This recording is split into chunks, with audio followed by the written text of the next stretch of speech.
Buddhist Oxfording pictures today. Father William gave a talk in 2017. We were out in San Diego at the American Academy of Religion at their conference out there, their convention, 8,000, 10,000 people from around the world. He gave a talk on the Christian spiritual journey according to the 12th century Chinese Buddhist ox herding pictures. This is to a section on, I think, mystical theology. But he hit a grand slam home run. Everybody loved it. He's given this talk on our travels around the country and outside. I think everyone's in for a big treat today. So without further ado, Father William Meninger. Well, good afternoon. It's a great pleasure for me to be here again and sharing with you something of the ox herding pictures. It's not my intention to give a history of the pictures. I want to use them, and I want to be experiential and instead of theoretical in my use, because that's the purpose of these pictures, is not to get involved in theory, but to be involved in practice. I'm only going to, you can look up, by the way, on your web, the ox herding pictures, and there's dozens and dozens of hits. And you'll also see many, many different forms of them, artistic expressions of them. The one that I use is 12th century, and I think it's the most authentic. And I also think it is a masterful artistic expression of what it's trying to do. There is a few things in background that I would like to explain before we get into the pictures themselves. Most of you already know these things, but it never does any harm to repeat them. And I never do it in the same way. So what I would like to talk about on introduction is the three ways of the spiritual life as accepted by most Christian mystics since the 2nd century. That is the Purgative Way, the Illuminative Way, and the Unitive Way. Then I would also like about the two major forms of prayer, the Cataphatic Prayer and Apophatic Prayer. And then for the third thing, I'd like to talk about the 4 levels or degrees or expressions of love, as William of St. Thierry expresses them in his letter to the Carthusians of Meninger. The letter is so beautiful that it's usually referred to as William of St. Thierry's golden epistle. So let me start then with the 2 forms of prayer. There are many forms of prayer, and it just depends on the direction that you want to take and the aspects of prayer that you want to look at. But 2 very basic forms of prayer are what we call the Cataphatic Prayer and the Apophatic Prayer. As you can see, the words are related. Cataphatic is from the Greek, and kata means according to, and phatic means form. Now, a form is any form, any expression, but it is a form, it is an expression. So cataphatic then is according to form. Most of our prayer is cataphatic. When you say the rosary, when you read the divine office, when you say prayers, when you do any kind of vocal or even mental prayers, read or memorized or spontaneous, it's all cataphatic. And the thing about the cataphatic, I don't want to knock it because it's a wonderful thing, and it's an absolutely necessary thing. But it has its drawbacks. You see, when you're speaking to God, or when you're speaking about God, the cataphatic form of prayer is just inadequate, because God is beyond form. God is beyond words, ideas, thoughts, images, songs. Uh, None of them can actually express adequately who and what God is. And so cataphatic prayer at its best is imperfect. Now, I'm not saying it's imperfect in the way that it's no good, because it is good. It is prayer, and it always will be a very important kind of prayer in our lives. No matter how often we go beyond it into the next form of prayer, which we call the apophatic. Apophatic prayer is, you might say, the prayer of mystics. It's contemplative prayer. It's the form of prayer which is without form. That's what apophatic means. Apor is without, and phatic is without form. So apophatic prayer is prayer that ultimately goes in the direction of no form, no words, no ideas, no thoughts, no images, no memories, but just directly confronting God. So in apophatic prayer, or another word for it, by the way, is contemplative prayer.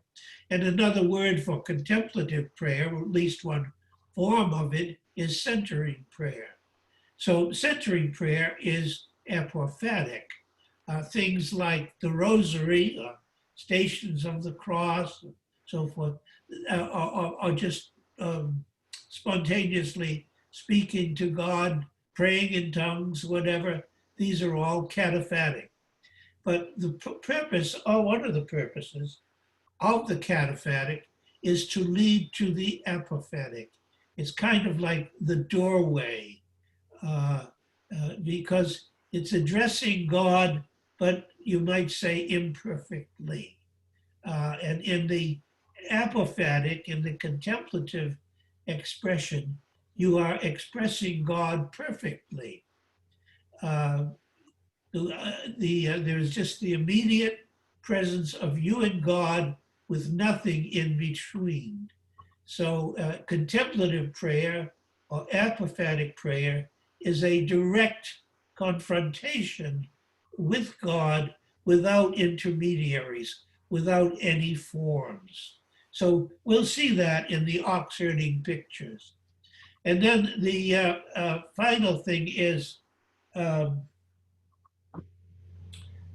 three ways: the Purgative Way, or rather the second thing, the Illuminative Way, and the Unitive Way. Now, these have been used in the church, or probably in the 2nd century, starting with Origen, and then taken up by Gregory of Nyssa in the 3rd century. And I think from then on, it becomes kind of standard way of expressing the experience that people have of prayer, not only the mystics, but also the beginners. Now, the first way, called the Purgative Way, it's not a very nice word, purgative. It has any number of meanings, but he used it in this way as a way of life. It's a way of trial. It's a way of difficulties. It's getting to God through the cross, and the Purgative Way then it's the way of beginners, and we all have gone through that already. And sometimes, for whatever reasons, we fall back into it, even when we are far advanced into the Unitive Way. But so the Purgative Way then is a way of difficulties, of trial and error, but not without its consolations and its, you might say, its enjoyment and awareness of the graces and the consolations of God. It's not without them, but still at the same time, it's a way of struggle. And everyone you know what it is already because you all have gone through it. The second way then is the illuminative way, and this is the way of light. It's still a way of struggle, but the struggles are on a very, very different level. Some of the same things that you experience in the Purgative Way, you can experience in the illuminative way. But the experience, while you might say physically, it was the same thing, mystically or spiritually, it was quite a different experience. The way of illumination, the way of light.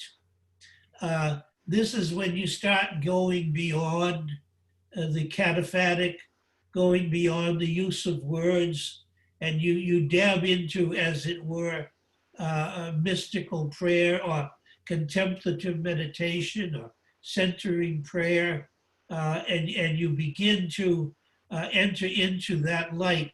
It's a strange kind of light. The cloud of unknowing actually refers to it as a ray of darkness, even though we call it the illuminative way, the way of light. But it's in some ways not so much concerned with the purgations, with the struggling, but it's a way that involves some enjoyment, a way that obviously is one experiences an advancement that they're conscious of in their relationship to God and consequently in their relationship to God's creation. I wonder if this isn't why it's called the illuminative way, because it lights our way to an understanding of all of the manifestations of God's divine love. That, by the way, I just snuck in, is the title of Julian of Norwich wonderful book, the manifestations of divine love. Any manifestation of divine love ultimately has to be an illumination, even when it is at the same time a purgation. So then the third way is the unitive way. This is what the cloud of unknowing calls the way of the perfect. I think during this life, we do experience the unitive way, not as a ongoing, steady, uninterrupted experience, but it's something that only now and then we taste something of the union with God in contemplation. But we also experience many of the marvelous effects of union with God, the transformation of ourselves by way of wisdom and knowledge and understanding, and our way of looking at the world, even though we may seem to be just the same as somebody in the purgative way, and we may be doing the same things that they're doing, but we are transformed, and we are doing them on a totally, completely different level. Perhaps the source for a deeper understanding of the unitive way would be the cloud of unknowing, the author of the cloud of unknowing. When he finished the cloud 20 years later, he wrote another little book called the Book of the Privy Counseling. And I think in there we do see as a wonderful example of what the Unitive Way is. I'll just give you this little example from the Book of Privy Counseling. He describes say a simple peasant lives in his little cottage, and he gets up in the morning and he lights the fire and he maybe cooks his cereal or whatever it might be, and then he dresses and he goes out to work in the field, and he works until noontime, and then he stops and sits down and probably eats his piece of dark bread and his sweet onion, and then goes back to work until sunset, and then goes back to the house, and maybe he has supper, he prays, then he retires. Well, there may be another cottage just behind him or next to him where someone else is doing the same thing. But the one who's doing it, one of them is in the Purgative Way and one is in the Unitive Way. The one in the Unitive Way, although it may not be recognizable, is doing it in a totally different level of reality. He's doing it in a way that is closer to God than he is to himself. And he will manifest that because there is no way you can have this closeness to God in the Unitive Way without at the same time having a similar closeness to other human beings and to all the manifestations of God's love in the totality of his creation. So not only with people, but with animals, not only with animals, but with things, with all of God's creation. So that's the purgative, the illuminative, and the unitive way. There's also one other thing that I'd like to talk about, and that is the degrees or the kinds of love that William of St. Thierry has in his golden epistles. He speaks of love. He says the first stage of love, or the beginning of it, is, by the way, you do know that I'm allowed at least 3 senior moments in the process of this conference.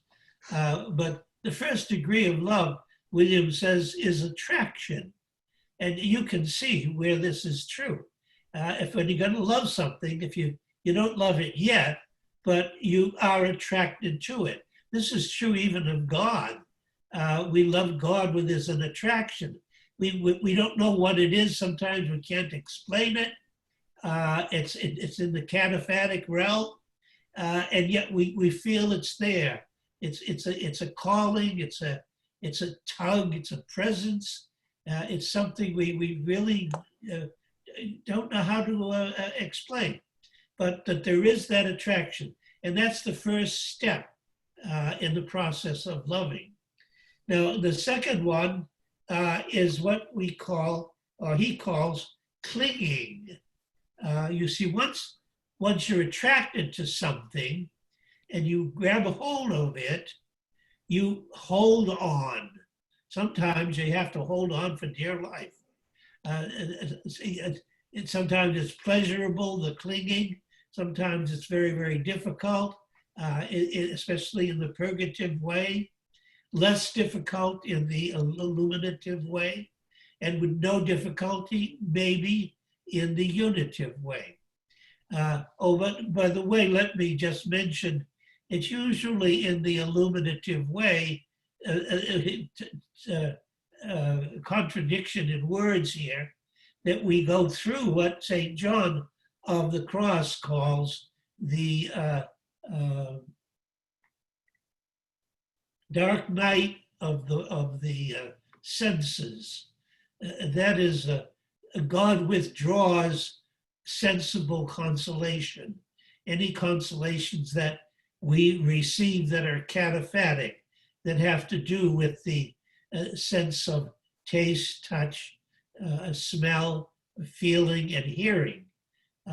Those are withdrawn, and we're kind of left, because that's all we know in that level. So we go through this dark night of the senses.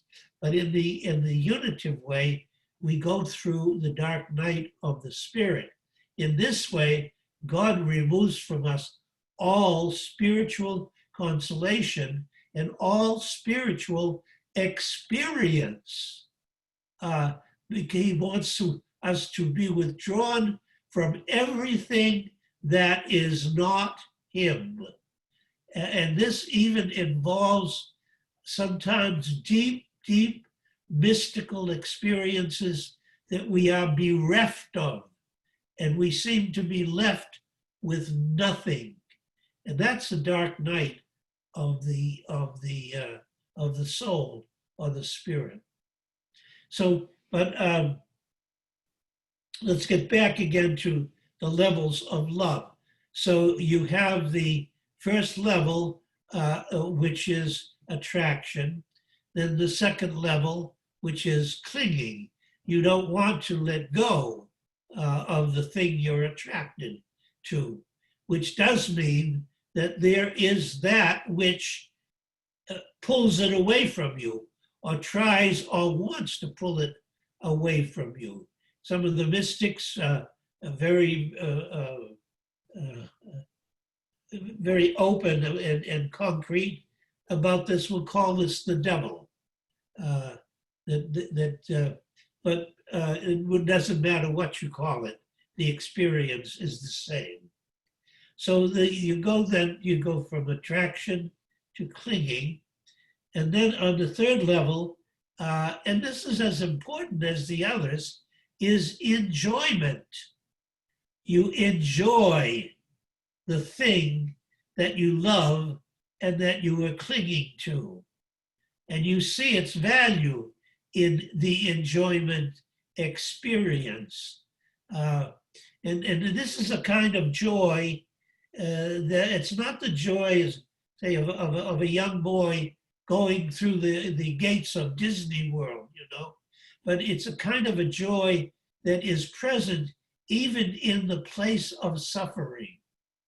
As Julian of Norwich says, when Jesus suffered on the cross, he says the Father enjoyed it, the Son enjoyed it, the Holy Spirit enjoyed it. It was a joy and a pleasure to them, because God was able to recognize beyond the physical suffering that Jesus went. He was able to recognize its meaning and its expression of divine love for the world. So, and Jesus too, even when he suffered carrying the cross, on the cross, he was not absent this kind of enjoyment that is present in love, in true love. So there you have attraction, and you have clinging, and you have enjoyment. And then the fourth level is simply love. It's just love, a bonding, a oneness, a self-giving, an expression of that reality that permeates you and permeates the whole world in which you live. Love, because love is God is love. Love has no limitations. If it's true love, it involves total and complete forgiveness, total and complete humility, a knowledge of the truth about yourself as you face God. If it's true love, it reaches out and extends itself to every place everything that God loves extends itself to. So it's every manifestation of creation. When you have this level of love, you are one with all of God's reality. There is a union, a bonding, a reaching out that has no limitations. Okay, so those are the levels of love of William of St. Thierry. Now I'm going to use all of these things, the purgative, unitive, limited, unitive way, the ways of apophatic and cataphatic prayer, and also the 4 levels of love: attraction, clinging, enjoyment, and total love. Okay, so now let's take a look at the, I'm going to have Joe hold up the pictures just briefly, because there are some things that I want to point out. When you get used to it and you know it a little bit, you actually fall in love with these particular artistic manifestations of the ox herding pictures. The ox is the symbol of enlightenment, but that's also the symbol of God. When you are seeking in the 12th century Buddhist idea, that's their expression of what we would call seeking God. So the boy then is seeking for the water buffalo, the bull, the ox. And you see in the picture, you see in the left, upper left, that's the forest. You see the branches of a tree. On the right, you see the waterfall. That's the oceans and the rivers of the world. And below that is the plain, the plain land. And then, so the boy is actually searching in every geography, in every part of the world. And he's kind of dumb in this way. He's just beginning the purgative way, see? And he's not too smart. And he actually has to learn about the true self. You know, and the true self is where you stand in the presence of God. And he's not enlightened. He has not found the ox, but it's good. He's doing a good thing. He's starting the search for him, and if you'll notice, he's already prepared. You see, he has the reins, and he has the I suppose you'd call it the whip, and he's ready, and he's going to find this ox, and this is like almost like, you know, when a novice enters the monastery. This is the position they're in. Okay, would you take that picture down? I want you to look at me rather than look at some pictures. But this is the beginning of the spiritual journey. And in this journey, it includes everywhere, because God is actually found everywhere. But the boy doesn't know this. He has to search for him. He doesn't know that he doesn't really have to search for him at all, but he will learn that. And he will learn that everything is a manifestation of God, including himself. And so as he begins this journey in a state of ignorance, but it's a grace state.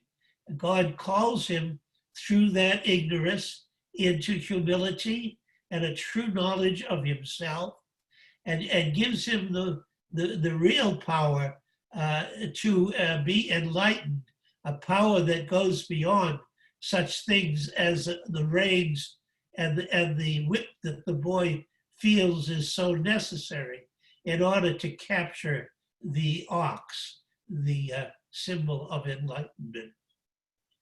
All right, now the second picture. This is the boy sees the footprints of the ox. You see them on the left. And if you notice, I love this and the idea of this. The boy is running after the ox. If he only knew what he was getting into. You know, Julian of Norwich says that she prayed when she was a young girl that she could experience the suffering and the death of Christ on the cross. And she says, if I had only knew what I was asking for, I never would have asked for it. So we have to be careful about what we pray for. But God is beginning to manifest himself to the boy in a way that is compatible with the boy's expectations. I like to relate this picture to religions, all religions. Okay, you could take the picture down. I'd like to, all religions are actually these footsteps. And we don't, where they're going to take us, they will basically take us to God. We don't know where the footsteps are going to go. We don't really know what kind of purgations are there, but they are manifestations of God. And God's footprints are all over the place. The world is filled with them. You can't escape them. They're everywhere you look. And you can follow them in so many ways and in so many directions. To run like the boy is doing could be a little bit imprudence. And he sees, you notice he's holding his reins out. He's ready. And that bull better watch out because, you know, he's gonna, when he catches him, and he knows he's going to do it, and he's all ready to do it. And there is this eagerness, you know. There is, when people are converted to any religion, if it's a real conversion, you know, they become very eager participants of the, you might say, of the direction of that religion, of its commandments, of its practices, and they become very fervent, you know, in the ways that they are taught. And so that's where the boy is, chasing after the bull. Now, the next picture. He sees the bull. Now, this is what really attracted me to the ox herding pictures the first time I saw them. You see the bull? He's half hiding behind a tree. I think that, I don't know, I think the boy is, he's ready to go out and get him, but he's a little puzzled. And he's kind of saying, well, what's going on here? What am I dealing with? And I can't even see the whole bull. And now he can see the hindquarters of the bull, okay? Now, let's look at the Christian equivalent of this. You remember when Moses went up to Mount Sinai and God gave him the commandments, and then Moses went down and he saw how the people were worshiping idols, and he broke them, and then he went back and he got them again. And then, according to the Jewish tradition, God spoke to Moses about all the details of the Torah, of the law. And then God kind of said to Moses, well, okay, that's it. Is there anything else I can do for you? And Moses did a very bold thing. He said, I would see thy face. And God said, no one can see the face of God and live. But I'll tell you what I will do.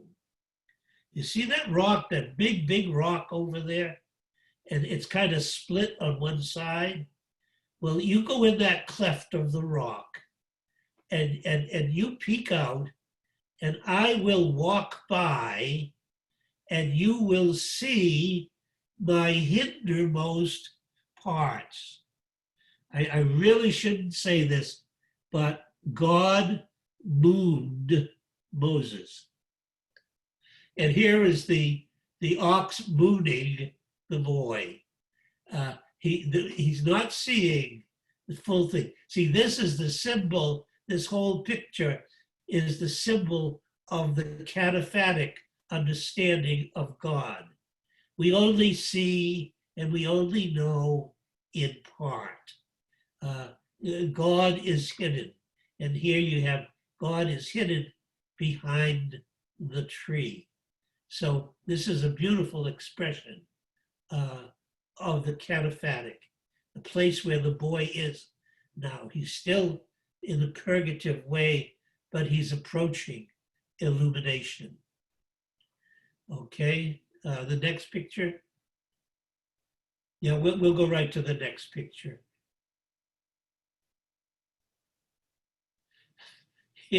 I love this picture. The boy thinks he's caught the ox. And you know, the attraction was there, and this is the clinging. Who is in charge in this picture? I think it's obvious. If the bull wanted to, he could eliminate the boy, but he doesn't want to. He wants this attraction because even as the boy is clinging to the bull is clinging through the same means with the boy. And this is a powerful experience.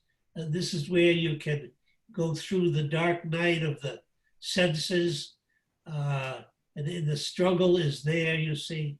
And if he lets go, he's gone. So he doesn't let go. He always has this faith, this hope, and this love, which is the way he clings to God. So the boy now is beginning to enter into the way of enlightenment. He's beginning to find out this was not as easy as I thought. Okay, thank you. He's bound now to have experiences that were beyond anything he could have imagined. We think we know the way, but we do not know the way. The way God leads us and the value and the struggles in which we are to find joy are different from anything we could have predicted or anything that we could expect. I don't know how long these things take. I'm 88 years old, and I won't tell you where I am in terms of the ox herding pictures, but sometimes I'm certainly there. I'm holding on for dear life, and I'm being tossed around. I recently underwent 33 treatments for a cancer. I had a large cancer removed from my neck. I am pretty much blind, at least I'm legally blind. My hearing is gone. Without aids, I can't hear. I can't walk. I'm in a wheelchair, I'm confronting all of these things, and all of the infirmities that come with age. I have them all, but I am so happy, and I have never been so content. So the struggle, the clinging, the struggle involves at least the beginnings of this third level of love that we call enjoyment. I certainly experience that level of love. I live in the joy of union and oneness with God. Okay, next picture. Now, this is interesting. All the struggle is gone. This is very peaceful, and it looks like the boy is leading the ox, but he is not doing that. The ox is freely submitting to the boy, but the boy is not in charge here. Look at the reins, look at the rope by which the boy is seemingly leading the ox. Do you see how the rope hangs down? The boy is not leading him at all. The ox is willingly placing himself behind the book. It looks to me like he's ready to give him a kick, but there's a harmony there. There's a union there. There's a oneness there. I think this does represent certainly the beginnings of the Unitive Way. Okay.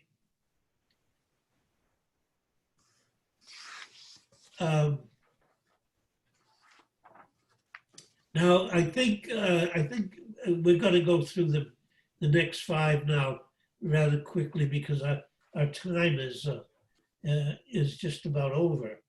So let's take a look at the 6th picture.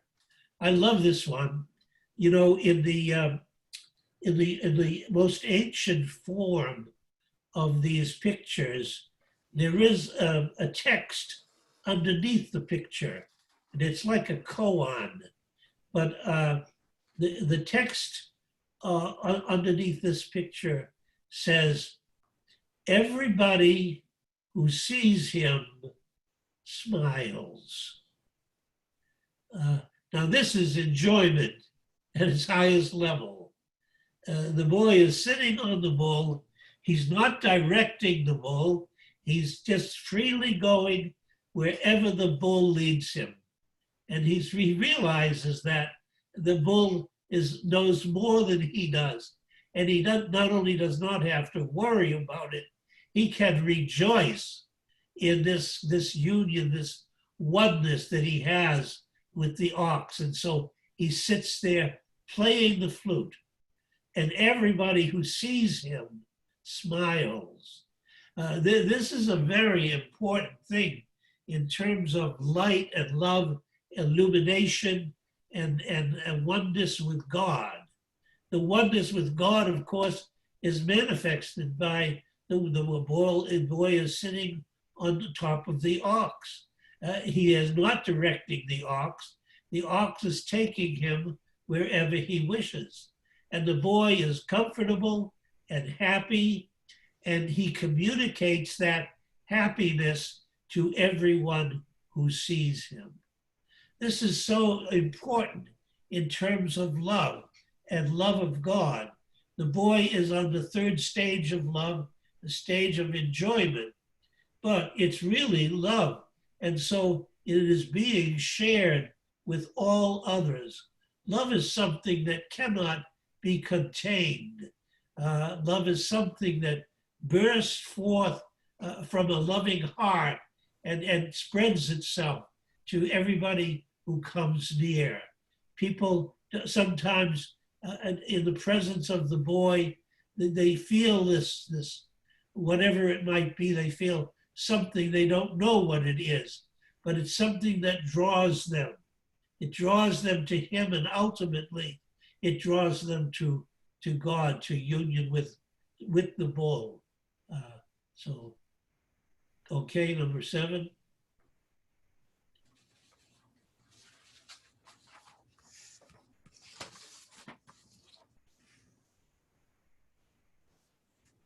Now, this is very interesting.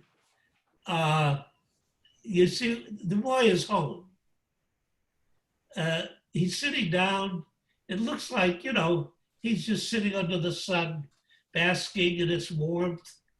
And there's no sign of the bull. There's no sign of struggle.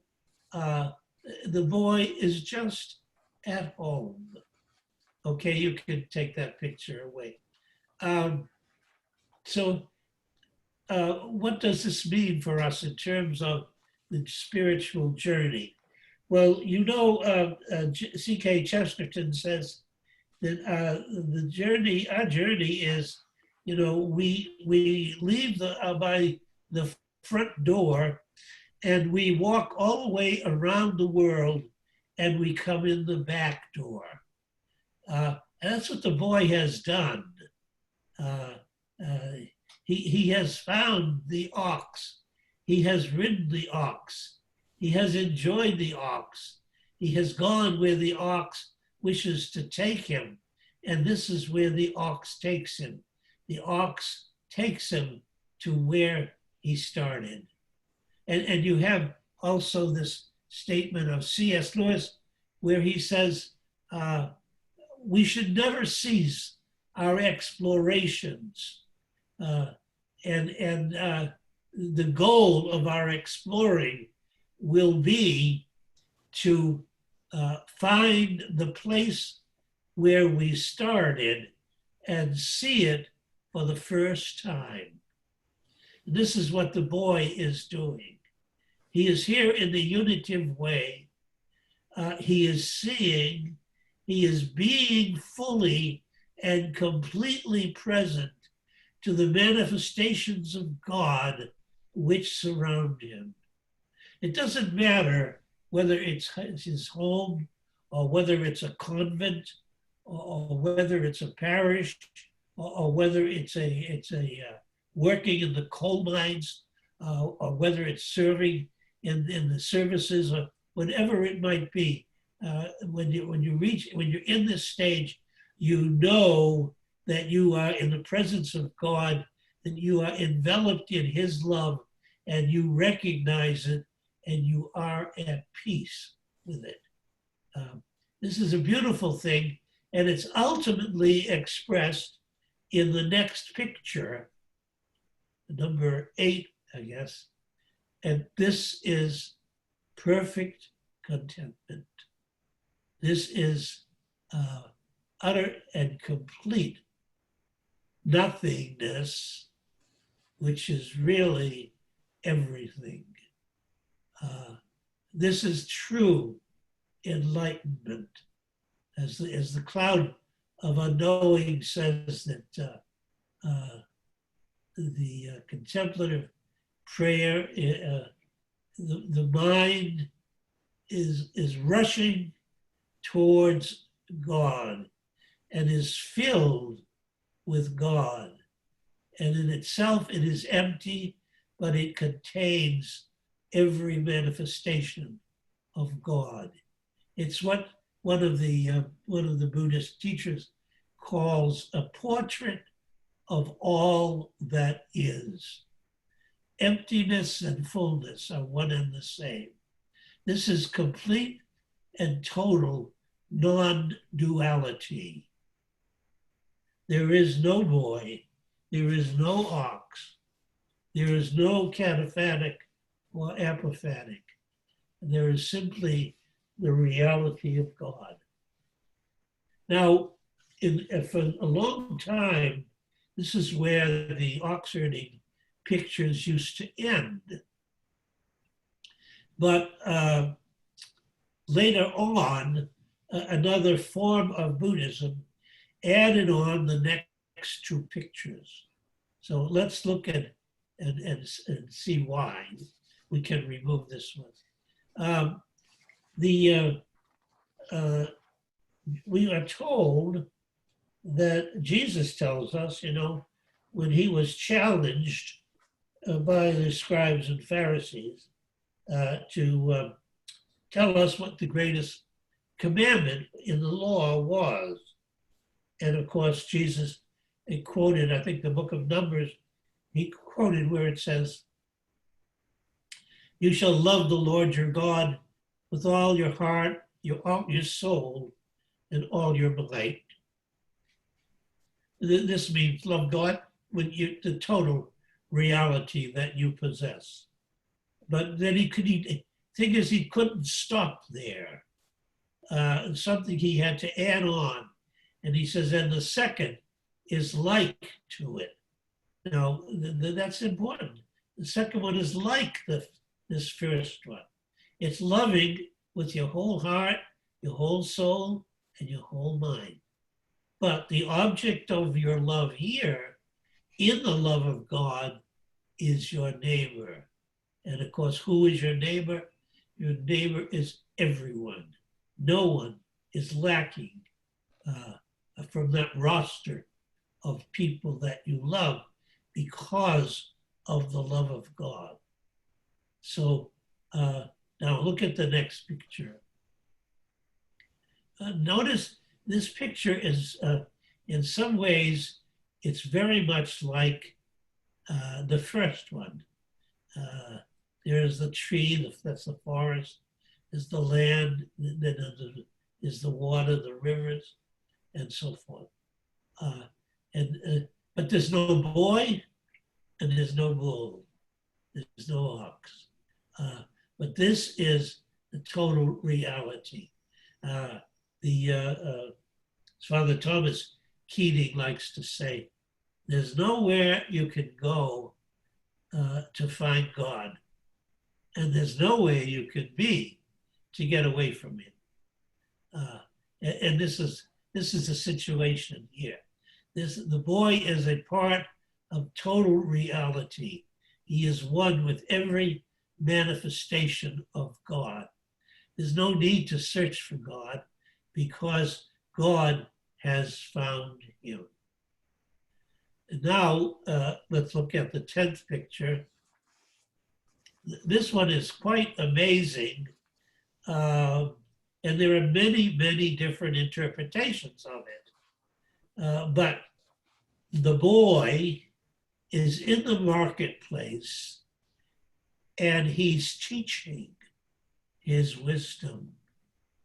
You see, even the man, he's a young boy and he's speaking to an adult. And what is he talking about? He's talking about his journey. He's sharing his journey. You cannot have this journey, have a success. You can stop that picture now. You cannot have, a successful journey to God without sharing it. It's essential. There's no such thing really as a hermit. Unless a hermit, as Thomas Merton is careful to point out, unless he becomes a hermit for the sake of humanity, he's a phony. Then everything we do, every tiny bit of love that we have is the love of bonding with God, but at the same time, it's a bonding and a union with every single man, woman, and child in the past, in the present, and in the future. Well, I think we will stop there. It's been 1 hour, but we do have time if there are any sharings or any questions. Father William, I do have a couple of questions. Can you expand on this journey of the ox herding? Is it lineal or spiral way? Is it a lineal or spiral way? Yes.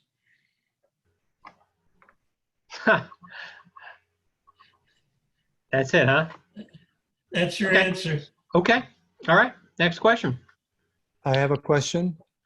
And so how can we conceive this idea as a panentheism? See what? The whole process as panentheism, because we're talking about being like God, finding God inside, becoming one with God. So are we looking at a panentheistic perspective? Pantheism. Yes. There's a very, very tiny difference between the Christian concept of total union with God and pantheism. But it's an important one. It's a real one. In pantheism, materiality is God. In Christianity, materiality is not God. Materiality is a manifestation of God. And we become a part of that as it's expressed like, I think it's one of the 12th century mystics talks about it's like being a drop of water dropped into the ocean. Now, when that's done, you're the drop of water, okay? You're dropped into the ocean. Now, where are you and where is the ocean? That's not pantheism. You become God, but God does not become you. And that's really the answer to it, if you reflect on that a little bit. And that's why it is not pantheism. I've got one more question here. Cynthia asks, we are to love our neighbors all as ourselves, yet Scripture also directs us to protect ourselves from non-believers who can lead us astray. How do we honor both of these instructions? Well, you have to give me the particulars of it. Sometimes that may be separate yourself from them, but pray for them. It just all depends on it and how you. Some of us are called actually to confront that type of person, even with intellectual arguments, as certainly some of the mystics did. Unfortunately, Meister Eckhart spent too much of his time doing that. But again, it depends on the situation.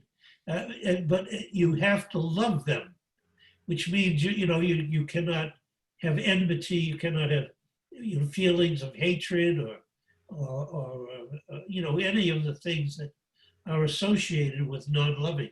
And one of the worst things, is indifference, or you have to love them. You cannot be indifferent to them. You cannot hate them, of course. So you deal with them in accordance with your situation, which may be simply to, separate yourself from them, or it may be to join yourself to them, to be present to them, just depending on what your gifts are. That's oh, okay, hold on, one more. Can you describe more the difference between the third and fourth degree of love? Is the fourth degree even realistic in this life? Is it just nothingness? Well, like the third degree, according to William of St. Thierry, is enjoyment, right? Yes. And the fourth degree is total union. So the enjoyment, it's all part of love. Each one of them, the attachment, the clinging, that's all part of love. The enjoyment, part of love. But the fullness of it is just, complete love. Now, it's interesting, though, that question, because this is the point of view from the heart, from the will. This is a non-intellectual, experiential understanding of our union with God by way of love. Now, there's also, though, we also have an intellect, and that also has its experiential way of God, but it's not by way of love, and yet it is, but it's by way of wisdom. And when you go through this, wisdom and love become the same thing. In wisdom, there are 4 steps. There is, first of all, what we call data, D-A-T-A. The mind, the intellect, needs data. It needs things. It needs information, right? Okay, then what does the intellect do with this, say, this vast amount of information that ever grows more and more? Why, the intellect then goes into what we call the Latin word scientia, which in its right sense is science, and that is organized data. The mind then looks at all of the data present to it and organizes it. So some of it belongs to biology, some of it belongs to cosmology, some of it belongs to medicine, some of it belongs to poetry. So that's science or knowledge, and that's what the second level that the mind does. Then on the third level, the mind understands, and you know what understand means? It means to stand underneath and to kind of hold up. Now, but this is done through experience. You see, we had a group of men involved, say, in the Manhattan Project, and they were working on the invention of an atomic bomb, and they succeeded. And so, but up to this point, you do not have understanding. You have data, and you have science, and now you have an A-bomb. And then 3 of them were dropped in Japan. And then comes understanding. Understanding is, it's an in-depth experience of what your science and knowledge has taught you. And so, so you have data, then you have organized data or science, then you have understanding, which is an experience of what you understand and the science that you did. And then finally, there's a jump there where the Holy Spirit steps in and you have wisdom. And what is wisdom? Wisdom is the way of looking at reality through the eyes of God. Well, once you have that, reality through the eyes of God, you have love. And here is where the intellect and the heart come together as one.